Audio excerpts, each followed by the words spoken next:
Hello, my loves, and welcome back to the LCMHC Mystic Musings, a sacred corner where mind and mystery come together, where we explore healing through multidimensional lenses, and where both your inner and outer worlds are deeply honored.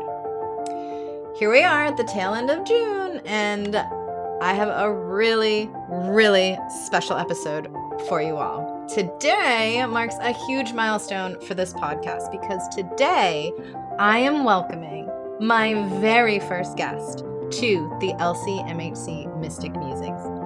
And I really, truly couldn't imagine a more beautiful person to begin this journey with. If you're new here, welcome. I'm Christine Free-Sabo. I'm a licensed clinical mental health counselor in the states of New Hampshire, Florida, and North Carolina. I'm a hypnotherapist, energy and Jungian shamanic practitioner, yoga instructor, mystic mother, a lifelong seeker of alchemy between psychology and spirituality, and I am always your LCMHC mystic. So today, in this episode, we are honoring the mind, the body, the soul, and nervous system because in truth, healing rarely happens through just one lens. And today, I have the absolute honor of sitting down with Brooke Johnson, an incredibly gifted bodyworker whose presence and passion for healing are just simply inspiring. She's a licensed massage therapist. She specializes in deep tissue work. She's a Reiki master practitioner and someone I've been blessed to know for the past 3 years. I've even got to collaborate on events together with her. We've shared many conversations about healing, and she has been such a joy to work alongside. So I'm so excited to get to introduce her to you. But more importantly, we also want to talk about what's going on in this conversation. So today, we're going to begin to explore the world of somatic experiencing, which is a trauma healing approach. It was developed by Dr. Peter Levine. And we're talking about what it means to truly listen to the wisdom of the body, why healing isn't always something we think our way through, but often something we experience through our nervous system, and how the body can hold stories long before the mind has words for them. Brooke shares about her newest endeavor as she pursues this advanced training in somatic experience. And I can't wait for you guys to hear all of the goodies that she has to say. And I'll honestly be so true with you. I walked away from this conversation. I was more curious than when I started, and now I need to know more. So she and I will be coming back together for a follow-up interview. And it really just reminded me how incredible the human body is and how much wisdom lives within us. And when we actually learn to slow down and become present, how we can listen to our body. So grab your favorite drink, settle in wherever you are, take a deep breath, and let's dive into this beautiful conversation that I got to have with the most incredible and talented Brooke Johnson. Yay! Hello! So guys, guess what? This is my first guest podcast, and I may or may not show the full video, or you may just be getting our wonderful voices. It doesn't matter. Either one. This is great. Super excited. So as I said in the beginning opening of this podcast episode, we were going to be meeting with the lovely Brooke Johnson. And today she's going to be talking about somatic experience and being a massage therapist. So one thing I've been thinking about a lot within my work is just how much we store our story in our bodies. As a somatic therapist, that's 100% what I do, doing various things of processing trauma, but there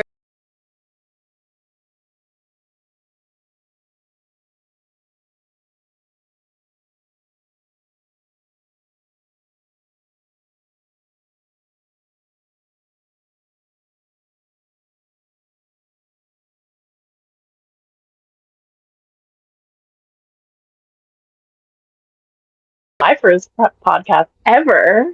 So this is pretty exciting for me.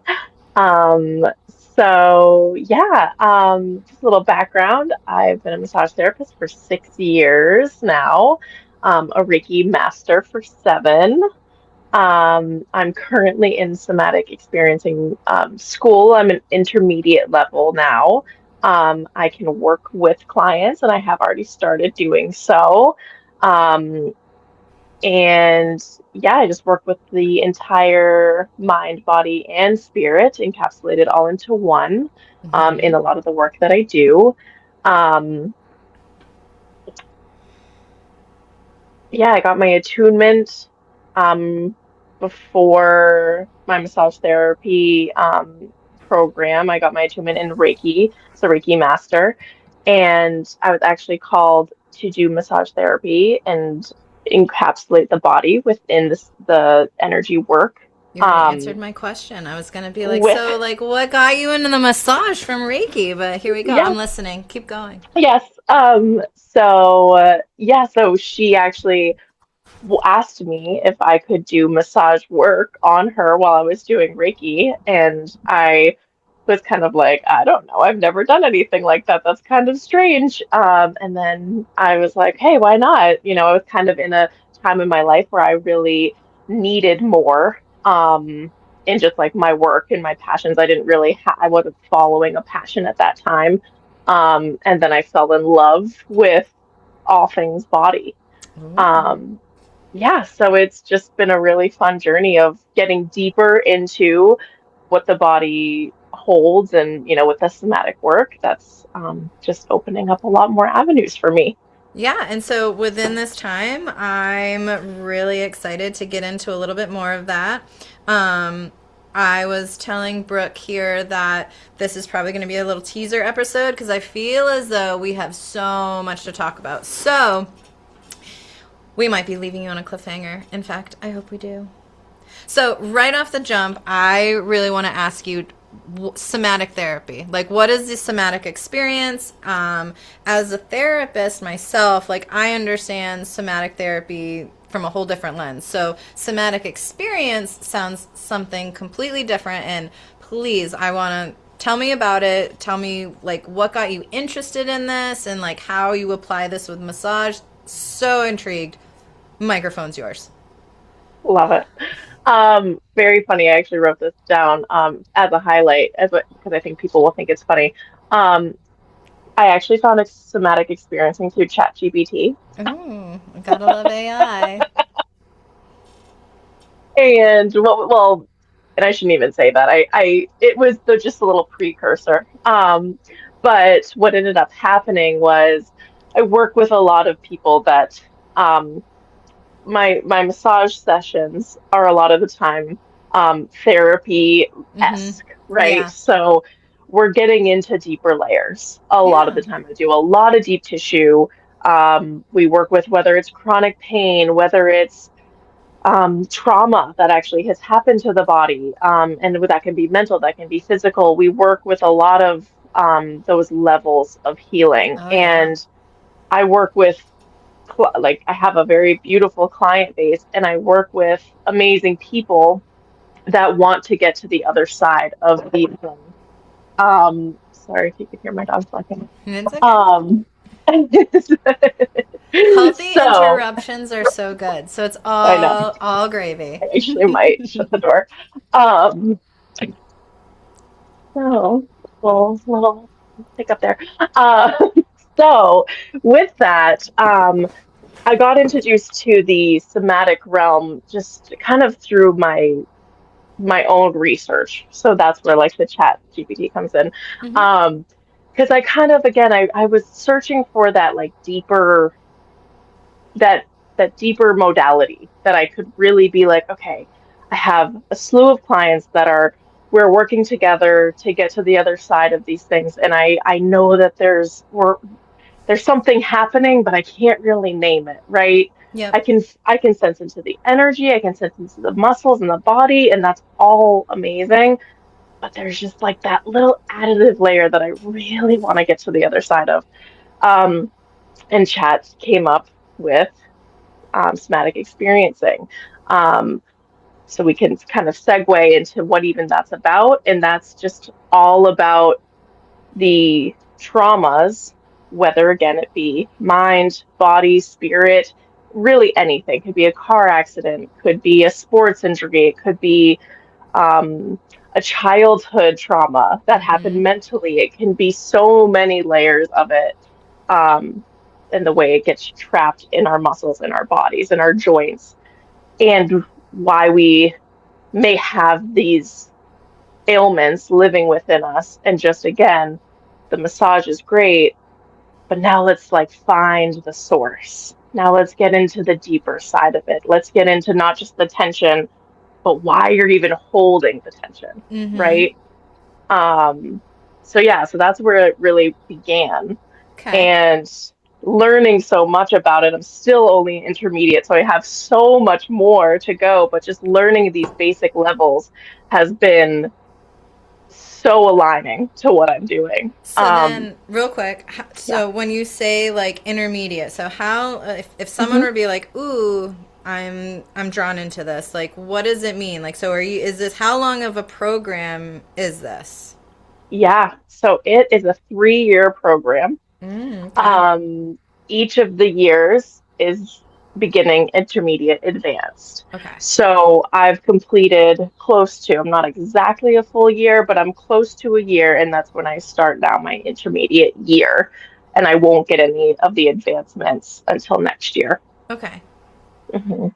Okay. So then going back to kind of what you stated that the whole process so far with somatic experiences is getting into the why of like while you're like releasing and working with clients and like finding where the body is like holding the tension, and then getting to that root, allowing for more of a release. Is that what I'm hearing in regards to the client being able to like release that trauma, release whatever the muscle keeps on like re-tense, I'm gonna make up a word, like re-intensifying itself Love too. it. Yes, absolutely.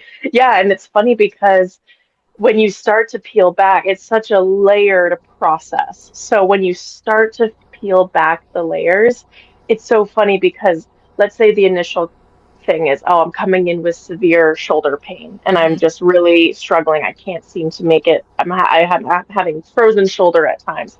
Okay, great. So now we start to peel back the layers and then you're realizing it's not even in your shoulder, right? And that's what Okay. that's so it's really just deep, deep work that we're Okay. doing. Okay. So when you come across, so that's really interesting. So it's like you're saying, like, we're really coming in with shoulder pain, then we find out it's like caused from something completely different, like, is it something different in regards to a place in the body? Is it something emotional? Is it something like all tethered? So when you say it doesn't come from like a certain spot, where are we going? Like, do you have an example that you are willing or able to share? Totally. Totally. Yeah. And it really it can be all of the above.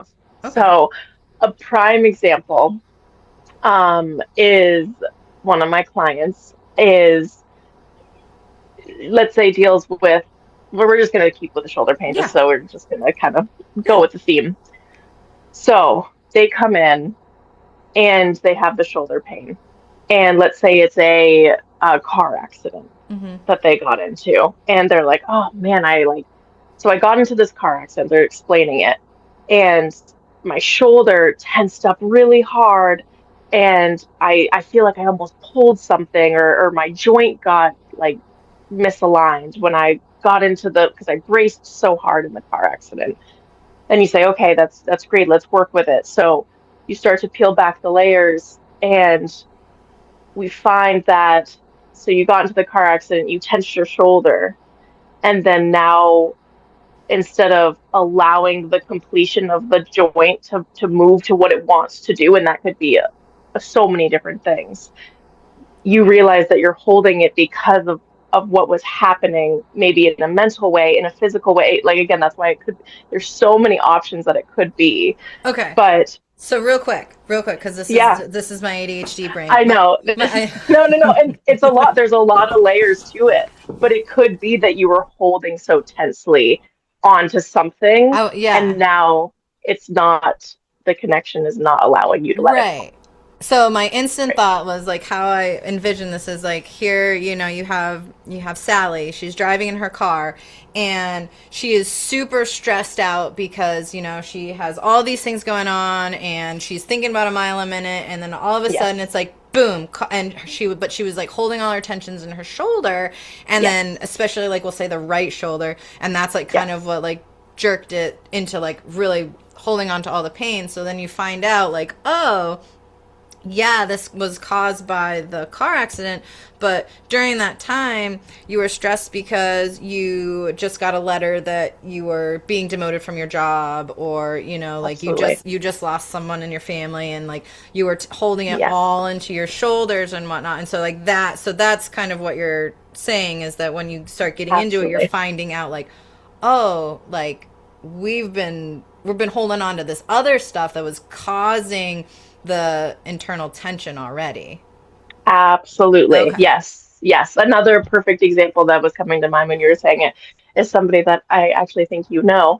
Um, and this person deals with some agoraphobia, right? So there's this I cannot move, I can't go anywhere. And when you start to peel back the layers, you're realizing it's not even about the not going anywhere. That's just the symptom. Mm-hmm. So, Mm-hmm. same thing with the shoulder pain. A lot of these things are just the symptom of what happened. And actually, when you start to peel back the layers, you start to understand that, oh, he never actually felt like he could be himself. So now he has this boundary that locks him in so much because he can't get out. He can't go anywhere else because it's not safe to. Right. So Okay. those are the things that we're peeling in the somatic experiencing. You're peeling back these layers of like, again, when somebody comes to you with this initial thing, it can mean so much more. And these are just very minimal examples, mind you. Like this does not, in somatic experiencing, it's so beautiful because you never have any idea where the session is going. I, as the practitioner, cannot assume anything ever. I am never like, oh, okay, this, eventually you can make some connections, but it is all the client. It is all what your Oh, body is asking the yeah. entire time. So I'm gonna jump around a bit, but I think you'll be able to Yeah. rock with me here.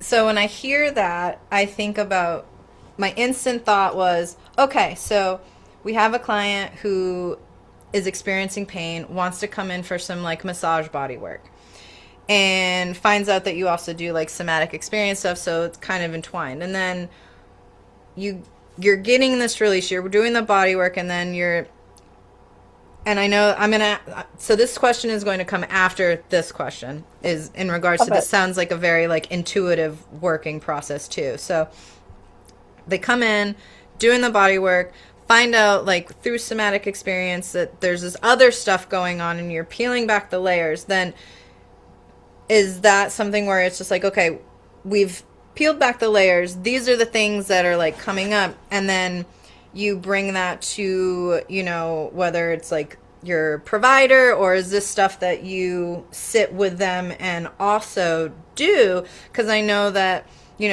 as a trauma therapist, like these, sitting with trauma is a lot, and if like within scope of practice we want to like still kind of practice there. So what happens when we peel back the layer for you? What comes with that, with somatic experience? Yeah, that's a great question. No, I love that question a lot because somatic experiencing is very unique in that way. So that's why it would be a great connector to have you, as a person in my back pocket so that I could say, "Oh, this is a wonderful person to go see if you need the tie within the talking and the The mental part of it." processing, yeah, like that Because processing. right, right, because somatic experiencing is so body. Mm-hmm. You actually really do not want the client to get into the mind too much. And that's where you find a lot of people in different kind of ways of I don't really know if this is working. I don't really understand what you're Mm, doing because it's so subtle. It's such gotcha. a small thing that's happening. So I was explaining this. I had an amazing mini session somatic day at my office over the weekend, and it was so great. Like I left feeling just Right. just in awe I'm of the and I'm nervous gonna system. and I'm gonna ask you about that too No, no, in no, a little yes, bit, but but yes. no, no. But so a lot of the things that I was explaining to people is some of the session, a full session, multiple sessions at the start can actually just be allowing your nervous system to feel good. You're Mm. actually not even touching on it yet. And do you Because if you're in an know? Oh, go ahead. right, I was gonna no, yeah, say, well, yeah, go when you're in an ahead. activated state 99% of the time. And so when you're, and we can even like kind of go back of that of like, when I'm in the first initial somatic session with you, I'm tracking the fight, flight, or freeze. Freeze is the biggest one. We're gonna stay in the good. If you are in freeze, we're not even gonna go into the trauma because your body is signaling to me that it's not ready to go there. And so we're just going to feel good. We're going to say, okay, imagine like the good in your life and like start there. Let's add some movement. Let's add breath work. Let's add massage. Let's add some things where you can root into your body because somatic experiencing is all about the body. If you're up here too much, it's not going to do anything.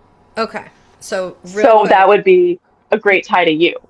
Well, and I wanted to segue back because, like, Yes, in hearing that, I instantly was like, I'm thinking about the clients that feeling good is actually like triggering and makes them feel unsafe. And totally. and I'm not sure if this is like where you're at with your training and like your experience, but having those Right. clients where they come in and that I guess my question would be is how do you present Yeah, the I want you to just sit with feeling good without telling them that so that way they don't instantly like that makes them more frozen, you know? And if totally. you know, I'm curious like if that's been something you've like seen or like what. No, absolutely. Mhm. Yeah, and actually what I've seen a lot, mostly is actually, so another word that we use in somatic experiencing is coupling. So Oh. there's a lot of coupling in happiness. That's what I've seen. So if you know your initial thing, thought is, okay, let's go, see if we can even find it. Because again, that's something that I'm Yeah. tracking. So let's see if we can find it and if it's a safe place to be. And yes, the whole time we're just making sure that you're comfortable. And at the same time as well, mind you, if any of that is activating, if the good is activating, if it becomes too much, we are constantly orienting. We're constantly Oh. coming back into a safe space. We initially start with that. I should have said that. That is the right off the bat. That is what we're doing in the beginning. If Mhm. you aren't able to orient, that's what we're doing. That we are not, this is a very safe practice. I want to, just preface with everyone. Yeah. This is never it is never allowing anybody to get to a point where they are too far in and now Mhm. I can't get out. That's not Right. what we're trying to do at all. And so right, so the feel good, for example, I noticed some people will say, "Oh, I feel really good, but it kind of makes me sad." And that's coupled, right? So now we're on a whole different level of now we're trying to separate the two. That's we're not even getting into the trauma work yet. We're just trying to separate how can we get you to feel good without feeling sad too? How can we get you to notice? And it's okay that they're together. Mhm. That's not to say that it's not okay that they're not together, but we just want to notice the good can be separate from the bad. They can coexist, but they don't have to be one and the same. We don't have to say, "Oh, I'm happy, but that makes me sad."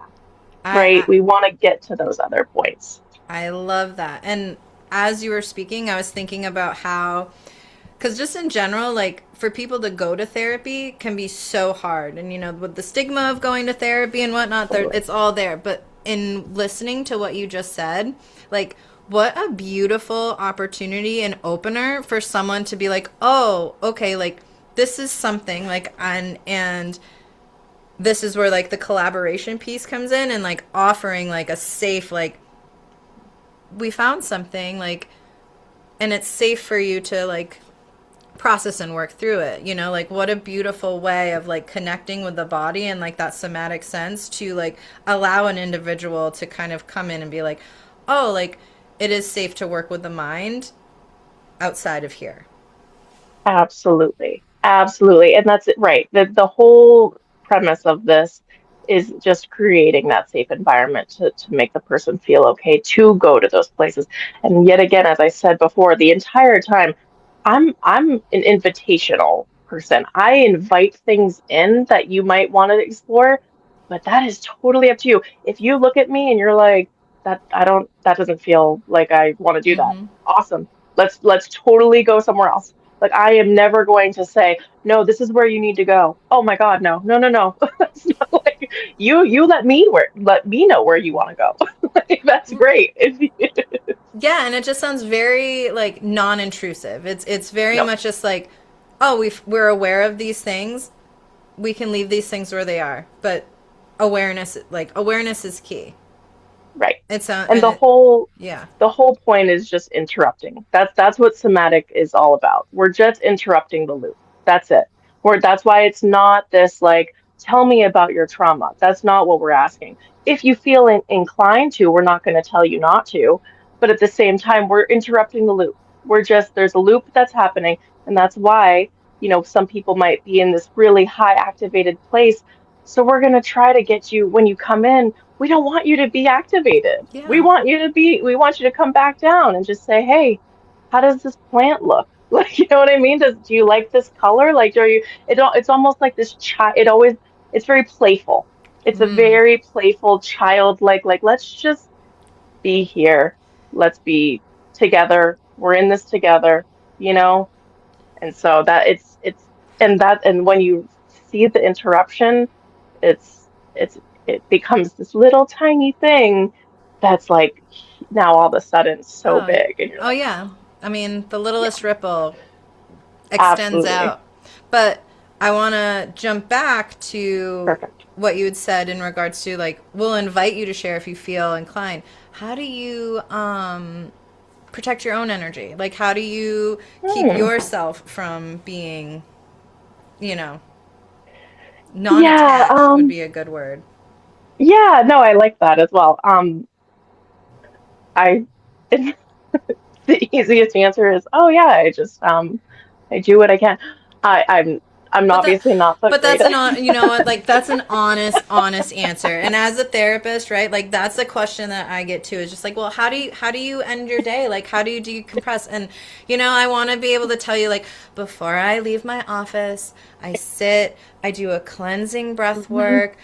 No, Hmm. sometimes what I do is I leave and like I tell myself, what the fuck? And then I listen to I listen to really loud music, and then I dissociate myself for a minute, and then Absolutely. and then the next day I'll be like, okay, I'll take my cleansing like meditative breath. So it's just like, no, Totally. so however you answer it is however you answer it, and like on like that. So there's me being an honest therapist of there are days when Absolutely. I don't. Yes. So And you know what's funny is, so I haven't been doing obviously somatic work as long as massage therapy. With mhm. massage therapy,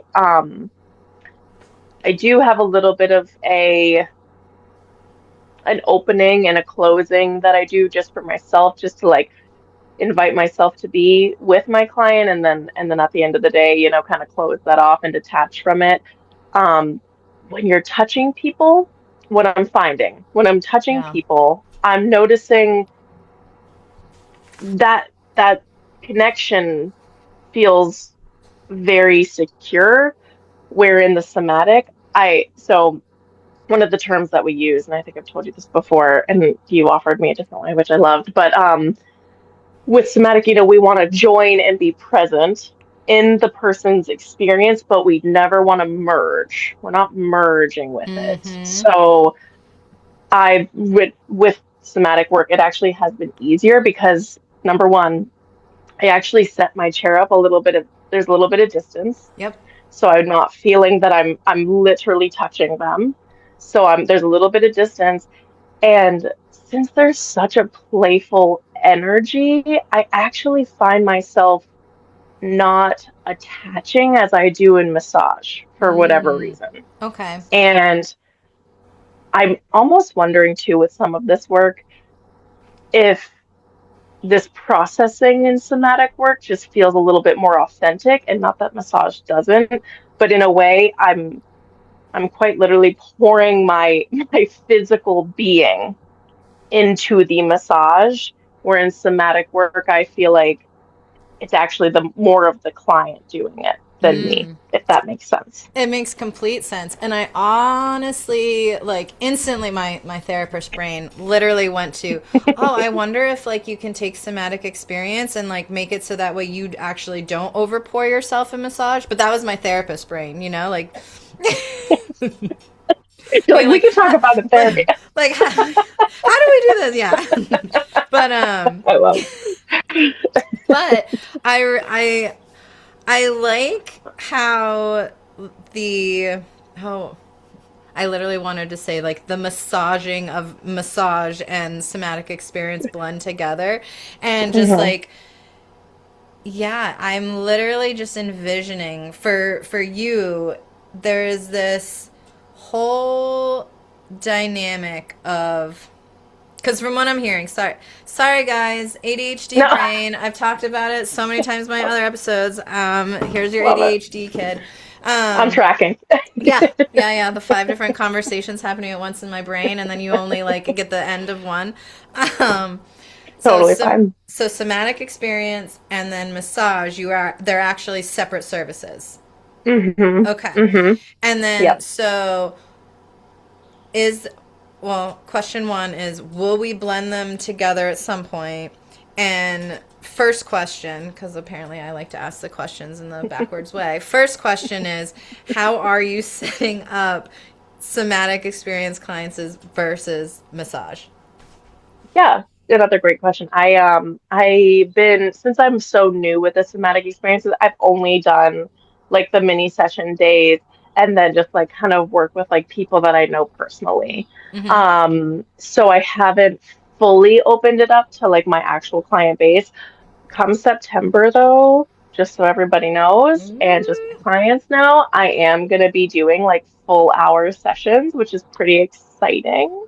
Because I have a lot of people that are interested, which is like another like, oh my gosh, this is amazing. Um, so, and yes, and then sidebar, I will eventually be connecting the two. Right now, the easiest way to do that, and I haven't actually done so yet, but what I'm learning is with again the freeze response. That's going to be, I think, the most like grounding, and again, the, there's a lot of body workers actually in this program, and there's like in the advanced or later in the intermediate and early advanced year they actually they teach people like about the touch part, Okay. which is going to be awesome because I'm going to feel like, oh my gosh, yay. You're like, I feel it's like that, like, oh, I can raise my hand in this. I can feel good. I can Exactly. finally, like, here's Yes. my time to shine. Yeah, I know. Yep. Literally, Mm-hmm. exactly. So that'll feel really good. But again, right now, if the freeze response is there, massage, even like self massage, we've been learning to like they can even do it themselves, like just a way that, but again, that's just a tool to help them feel their body. It's not necessarily getting to the other side of it just yet. So, Okay. yeah. Um, well, real quick. So I just got my timer stating that we have Okay. 10 minutes left. I Gosh, that know. was so I fast. know. Holy And cow. like, I haven't even got through like all my questions. So I'm super excited. See, told you, cliffhanger. And Love like, it. and then the Love it. next time I get to talk to you, I'm sure we'll even have even more time since your last training, so we can get even more things. So then, Totally. all right, well, I just want to like whisk through my Yeah. questions that I have. Okay. So for just like practical wisdom for our listeners, what signs, like what are some signs of the body where you notice that they might be asking for support? And Hmm. any like if there's any simple practices that they could do to like reconnect to kind of get to that point? Yeah, Absolutely. let's do that one. Let's ask that question. Okay. Perfect. Yeah, so the biggest three, as I said, there's so much more to the nervous system, but this is just the easiest for everybody to know is the fight, flight, and freeze. So freeze, if you're like, and especially if you come and work with me, I would absolutely continue to do that with you as well. Freeze is all going to be about the movement. So you really want to invite your body, and it's again, this is so up to you. So movement looks so different to each person. Mm-hmm. But I invite you to indulge in what that meaningful movement means to you. So again, that can be a yoga practice, that can be a walk in the woods, that can just be I mean, gosh, I just had a dance party with my partner the other night. Like, just move, like intentional movement is something, and embodied movement. That's another thing. Like something where you're actually like, oh, I feel my legs. Oh, I feel my core activating. Ooh, I feel my arms releasing. Like those things to help you like feel that body. And so freeze really asks for that. Fight and flight are a little bit different. Fight and flight are kind of asking for more of inaction. Okay. So an example of fight that I had just over the weekend, I had a client of mine say, I want to just like hit my head off of a wall. And so that might not be inviting to do actually, Right. but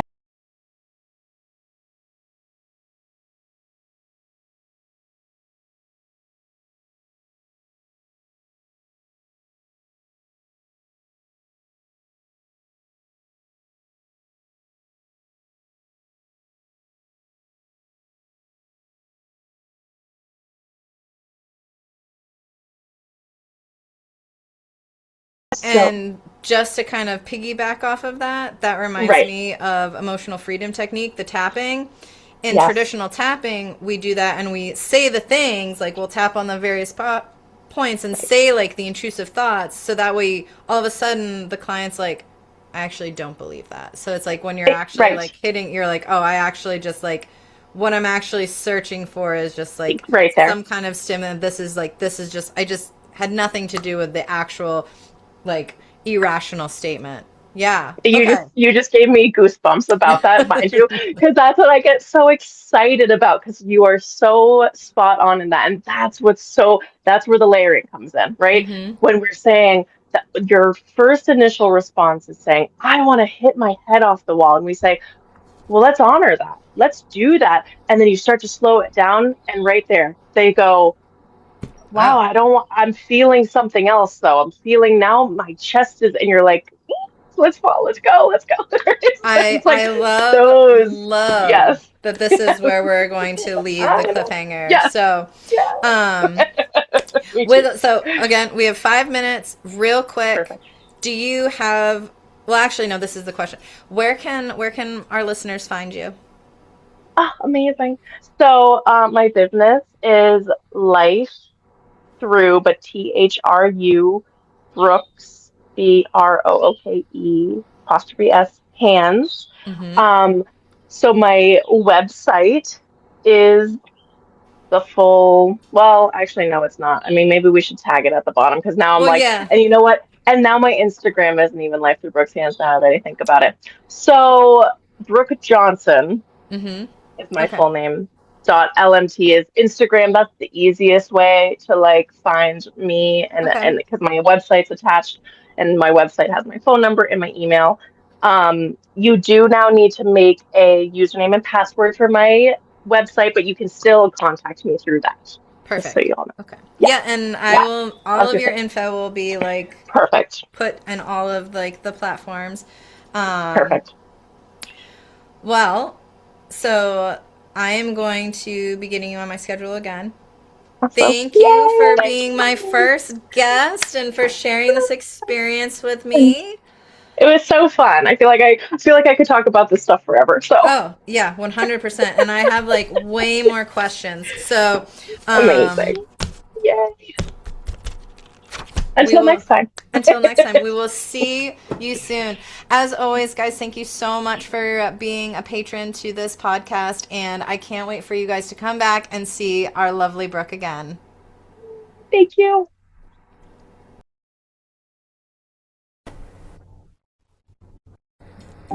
So, if this episode resonated with you, please know this: your body is not your enemy. It's not broken, it's not working against you. More often than not, it has simply been carrying the weight of experience that never had the opportunity to be fully felt, processed, or understood. Healing doesn't always begin with searching for the right answer. It often begins by creating enough safety to just simply listen. So, thank you for joining me today. If you want to find Brooke, you can find her on her website, which is, I gotta look over here, www.lifetbh.com. You can also find her on her Instagram, which is at brookejohnson.lmt. So BROOKEJOHSON.LMT. I'll also have those links waiting for you in the description of this episode. Again, thank you for being here. Thank you for listening. And thank you for spending time here with me at the LCMHC Mystic Musings. And if this musing resonated with you, I'd love for you to follow this podcast wherever you listen. I'm on Spotify, I'm on Apple, and I also have the YouTube channel. So until next time, I need you to always remember, you are everything and nothing